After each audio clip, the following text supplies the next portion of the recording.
కాంగ్రెస్ లో లుకలుకలు ప్రారంభమయ్యాయని hot comments చేశారు మాజీ మంత్రి హరీష్ రావు. ఇచ్చిన హామీలను అమలు చేసే బదులు తమపై బురద చల్లటమే కాంగ్రెస్ నేతలు పనిగా పెట్టుకున్నారని విమర్శించారు. కాంగ్రెస్ సర్కార్ రాకతో మళ్లీ కష్టాలు ప్రారంభమయ్యాయని, పంట పొలాలు ఎండిపోతున్నాయని చెప్పారు. బీజేపీ పేదల వ్యతిరేక పార్టీ అని, ఆ పార్టీ వల్ల తెలంగాణకు ఎలాంటి ప్రయోజనం జరగలేదన్నారు. ఏం అనుమానం పెట్టుకోవాల్సిన అవసరం లేదు.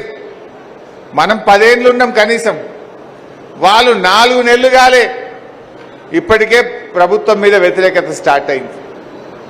లుకలుకలు స్టార్ట్ అయినాయి. ప్రజలకు ఇచ్చిన హామీలు అమలు కాలే.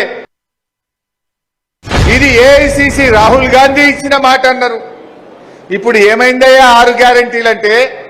ఏమేమి వచ్చి 4 నెలలే అయింది కదనే, ఇంకా జర టైం అయిందని సన్నాయి నొక్కులు నొక్కుతున్నారు. మరి ఆనాడు 100 రోజుల్లో చేస్తామని చెప్పలే మీరు? మరి 4 నెలలు అయింది, ఇప్పుడు 120 రోజులు అయింది. 100 రోజుల్లో చేస్తామని ఏ రకంగా మాట తప్పుతారు అని చెప్పి నేను ఈరోజు అడుగుతా ఉన్నా. రేవంత్ రెడ్డి దగ్గర సరుకు లేదు, పని లేదు, అందుకే లీకులు, ఫేక్ వార్తలు. ఆనాడు అపోజిషన్లో అదే పని చేసిండు.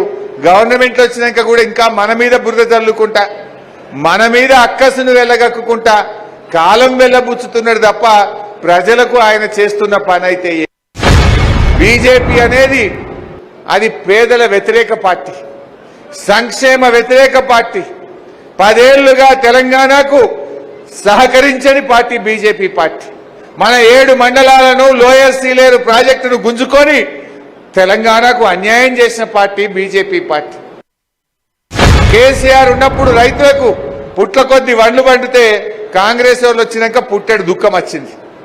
ఇవాళ చాలా చోట్ల పంటలు ఎండిపోతున్నాయి. మళ్ళా బోర్వింగ్లు వేసుకుంటున్నారు, మళ్ళా బాయిలలో పూడికతీత స్టార్ట్ అయింది, పంట పొలాల్లో నిప్పు పెట్టే పరిస్థితి వచ్చింది. ఇవాళ రకరకాల ఇబ్బందులు ఇవాళ రైతుల్లోకి వస్తా ఉన్నాయి.